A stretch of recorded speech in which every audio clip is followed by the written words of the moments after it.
आणि नेक्स्ट तिने माझ्यासाठी सिल्वर ज्वेलरी पण आणली आहे. सिल्वर ज्वेलरी माझी खूप फेवरेट आहे.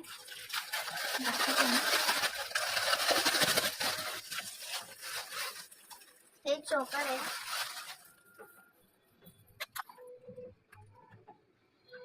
दिसते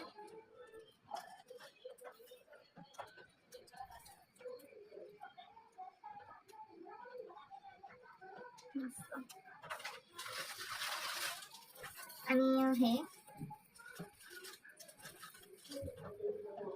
मम्मी प्लीज. आणि हे लास्ट ह्याचं लॉंग मध्ये मला लॉंग ज्वेलरीज पण खूप आवडतात. हे बघा हे डिझाईन आहे याच्यावर मस्त खूप छान आहे.